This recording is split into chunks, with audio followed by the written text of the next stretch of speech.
Hello everyone, welcome back to another climate update. If you're new to the channel, welcome. Thank you to everyone that's subscribed in the last couple videos. We're going to do an update on the Arctic, go over some climate reanalyzer, go over present storms such as Ernesto, wildfire smoke, and just kind of a recap of everything that's gone on since July. So here we're looking at the HICOM, which is a Navy global satellite for Arctic thickness here. And there's a code on the right. You can see 1/2 meter thick ice, kind of purplish blue. The kind of bluish teal is 2 meter ice, 3 meter, 4 meter, 5 meter thick ice. And right away you can see there's very, very little thick ice. It's down to like basically less than 2 meters all across the board here. Oh, and really quick, before I forget, here's the channel thing. Be sure to like this video. If you're able to donate like $5-10, PayPal links here. If you're not, it's totally cool. I'm not able to donate right now. Just subscribe here, buttons right there. It's free news. We're trying to build a little community of information for doomers and non-doomers alike to learn about climate stuff and climate collapse. So looking at the Arctic here, I want to juxtapose this with the Danish Meteorological Institute. And we'll scroll down a little bit. You can see the scale. It's very similar.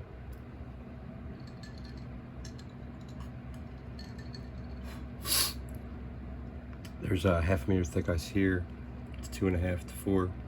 It's a little more conservative, I would consider, because it seems like the ice is thicker on this graph. But this is volume overall. So, and you can see from this chart right here, we are closing in, pan a little bit, closing in on 5,000 cubic kilometers of Arctic sea ice volume left. And that's a level, according to the DMI satellite graph, that we've only hit a few times ever in the modern record. So even though we're not at the lowest point with extent, it's not really a great sign to see that. You can see around the peripherals, a lot of thinning way past Svalbard right here, way into all of these various seas. The Laptev Sea, completely ice-free. Hudson Bay, these straits around Greenland. I did remember at one point, slipping my mind right now, and around Baffin Island. So you can see even the thickest ice right here is breaking up. It's virtually gone on the DMI. And there's these pockets of thinning right here. So we'll see how much of this retains. You can see from this similar, although there's way more loosening up of the thick ice on the United States naval graph. So I would say this is a little bit less conservative, but kind of showing the same similar stuff. And I want to look at climate reanalyzer here. This is the maximum daily temperature, and you can see there's kind of a little bit of, I'll pan again so you can see that's the chart. That's about freezing and below, and then this is on Celsius obviously. But you can see getting over a bit of a cold, so kind of powering through that to talk. You can see right here there's like still a bit of cold from the deformed collapsing jet stream, kind of holding the thickest bits of ice together for now. But we'll see if that remains the case. Look at the 2 meter temperature anomaly really quick. You can see a lot of warmth around Hudson Bay. Well, Hudson Bay is completely ice free, so of course there's a lot of warmth around Hudson Bay. There's no sea ice there. And looking at JAXA, before I forget, this is Arctic extent. Kind of pushing through this. I'm already at 4 minutes. All right, so we're at 4th lowest presently at 2024. At 5,290,000 kilometers squared. Arctic ice extent. Third is 2019 at 5 million, so not too far, or sorry. Third is 2020 at 5.23. Second is 5 million, 2019. And at the bottom is first, 4.89. So that's only really 400,000 between us and 2012. So, you know, maybe we're dodging a BOE. I know I've seen an economic report that people aren't popping champagne as much because there's been less joy. So if you want to pop your champagne bottles because we may have dodged a BOE, I would wait till I would wait till September, the end of September, maybe October, before you pop those champagne bottles. Okay. I'm not going to say it's happening this year, but let's just sit tight for another 30 to 40 days here. And Antarctic ice, it's still second lowest on record. You can do all of them right there. And global sea ice is still second lowest on record. So I know in the climate doomosphere, we have this penchant to see the lowest thing on record as bad, but second lowest the year after often indicates a trend that's not great. For example, when it's the hottest year on record in 2023, and then this year may be the hottest again, or next second hottest, that's a trend. That's not, short-term trend so far. It's 2 data points. I shouldn't say the word trend. Somebody's gonna be like, that's not a trend. It's gotta be more data points. And you're right, but it's just an emphasis on what's going on. Here's Tropical Storm Ernesto churning through the Caribbean. This is cut through Guadalupe, St. Kitts. I guess thankfully it wasn't a hurricane. It would have done way more damage, but it's rapidly intensifying. It's going to be, according to the NOAA NHC site, it's already 60 miles an hour. And you only need to have 75 miles an hour for it to be a hurricane. So that's going to be a hurricane around the time it passes Puerto Rico and I believe the Virgin Islands. And then it's supposed to cut up this way, possibly make an impact with Bermuda, and then maybe go out this way. I'm not sure which direction it's going. Hopefully it doesn't veer this way to the mid-Atlantic where I am with some peeps. I got some homies up here in the New England it could run into. It could curve left and impact some homies over here. It could go north, and I got homies up here it could impact it. Not really a good situation anyway Ernesto goes, unless it curves all the way right to impact the Euro doomers, which again is not a great situation. I know in the last few years we've had a lot of storms go this way up the Atlantic that actually impacted United Kingdom and Ireland as post-tropical cyclones, or whatever you want to call them. Looking at wildfire smoke, I heard reports that Canada's wildfire season was not that bad, not as bad this year, but I don't mean to laugh. It's just doomer coping humor. That doesn't seem to be much better on the fire smoke, and I'll cite these sources. Obviously, that doesn't look very great. So yeah, I kind of stumbled through my sources today, as one would after a night out of drinking, except minus the night out of drinking. I mean, some of you doomers know how I prepare for these. So, real quickly, let's go over some. I wanted to do this kind of fast. We're already at 8 minutes, so the idea here is we'll get a quicker video done and maybe some more out instead of one every month. So I'm going to quickly go over some climate and economy headlines from the month of July as we watch the kind of doom loop of Arctic ice that may or may not disappear in the next 30 to 45 days. And again, citing all these sources in the links below. Be sure to follow Climate and Economy and support their endeavors and channel as well as mine if you can. Either or. I'm not complaining if you pick that over my channel. It's to share the information. So much has happened in the last 40 something days. I'm starting July 2nd with Hurricane Beryl. Do you remember that monster of a storm? It was the earliest Category 5 recorded on record in the Atlantic. United Kingdom had a report that extreme weather was responsible for 40% of the food price increases people were seeing, and that was back in July. It's only gotten worse now. 2 regions in Russia are under wildfire emergency. A town in Siberia called Tasivo, if I've got that correctly, reached 37.1 degrees Celsius, 98 degrees Fahrenheit in Siberia. There were 7 deaths after storms and flooding in France, Italy, and Switzerland. Algeria hit 50.4 degrees Celsius, which is 122.7 degrees Fahrenheit. Wildfire sparked in Turkey due to their 40 degrees Celsius heat wave. Big surprise there. In June, 188 stations in northern China broke their hottest June temperature records. That's an astounding amount of weather stations. Brazil's Amazon sees worst 6 months of wildfires in 20 years, and that's created a lot of smoke in the south hemisphere as well. Taiwan hit 41 Celsius, which is 105.8 Fahrenheit. And this is all from the July 2nd article. And if you click on the link in the description, it'll take you to all of these. You can unpack each and every article if you're more interested and curious, or just Google search them and they'll pop up there.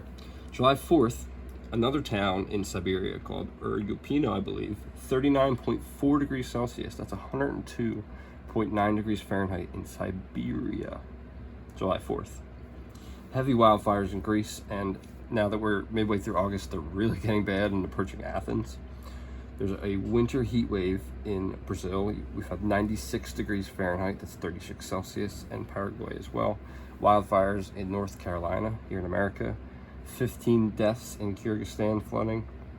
Union Island was completely destroyed by a Bureau on it. Union Island, I believe, is a territory in St. Vincent and the Grenadines. Correct me if I'm wrong, doomers.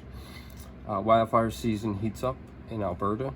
And again, it's gotten way worse, as you can see from firesmoke.canada. We can set on that for a little bit too.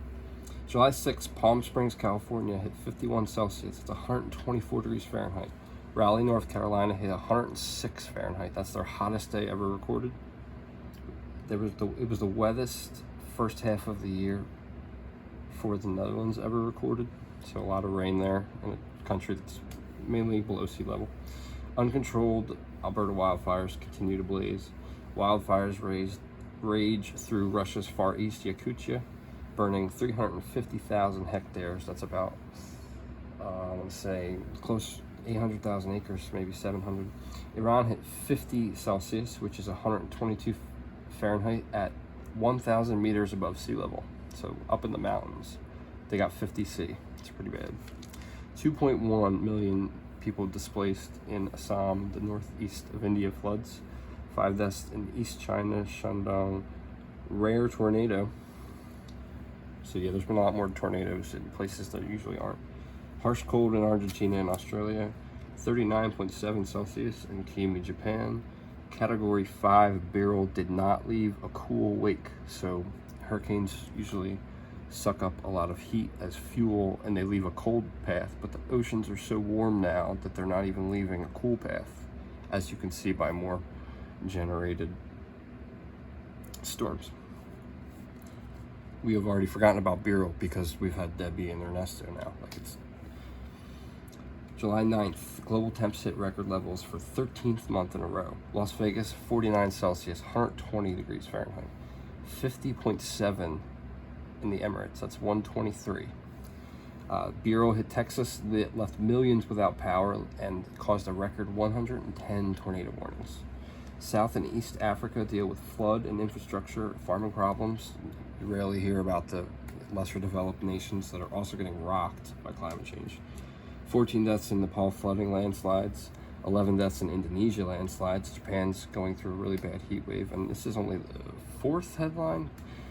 July 11th, 5 deaths in South Korea, 38.5 Celsius in Hyuga, Japan, that's 101 Fahrenheit. New Mexico, burn scars yield flash floods in Ruidoso. California wildfires. Las Vegas, record number of days over 115 degrees. 38 deaths due to lightning in separate cases. I believe that was in India. I'll have to double check that, but there's been a lot of lightning deaths over the last few years in India and Bangladesh because of the low-lying farmlands, and people gather under trees during storms, and certain things are, it's a grisly situation there. 3.5 million hectares burned in Russia so far, and this was a month ago. Geez. Morocco, 40.7 Celsius, it's 105 degrees Fahrenheit, 105. Saudi Arabia, 51.3 Celsius. It's about 124. That's their July record. A pod of 89 pilot whales died in a mass stranding event in Scotland. I thought that was pretty alarming and worth noting. 23 deaths in an Indonesian landslide. That might have been an update from the last article. California wildfires burned 5 times the yearly average acreage. So California has been, again, it's been a really bad year for California so far in regards to wildfires. July 16th headlines, hottest night in history in Kuwait. So we haven't talked as much about temperature minimums. I'm already at 15 minutes. It's going to be a 20-minute video probably. 38. This is for the, if you've stuck on for 15 minutes, you're probably one of the hardcore doomers, and you appreciate this information, so I thank you.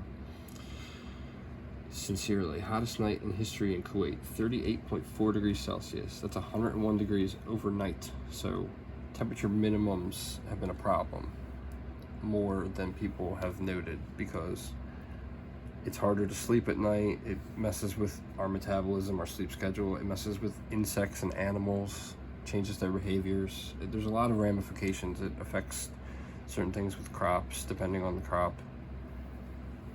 The crops are more sensitive, I should say. There's a lot of ramifications to overnight heat. So I do want to mention a few minimum records there. So Iraq hit 99.8 degrees Fahrenheit overnight, and Bahrain hit 100 degrees Fahrenheit overnight. It's insane. 14 deaths now in the Kyrgyzstan flooding, 35 deaths in the East Afghan flash floods, 14 deaths in the South Philippines flash floods, 88 degrees overnight in Serbia. 1 week after Beryl, Houston still had 300,000 without power. Several tornadoes go through the Chicagoland area. I had forgotten about that tornado outbreak a month ago. There were so many. There was like 7 or 8 right by Chicago. July 13th, Washington, D.C. hit 101 degrees, which was a record for that day. Tornado destroyed several villages in Lithuania. Forest fires ravaged Bulgaria. 96 degrees Fahrenheit, South Africa in winter. A couple more here. July 18th, extensive wildfires ravaged forests in Iran. Wildfires burned 685,000 hectares in Mongolia. Hunan, China had 1 year's worth of rain in a day.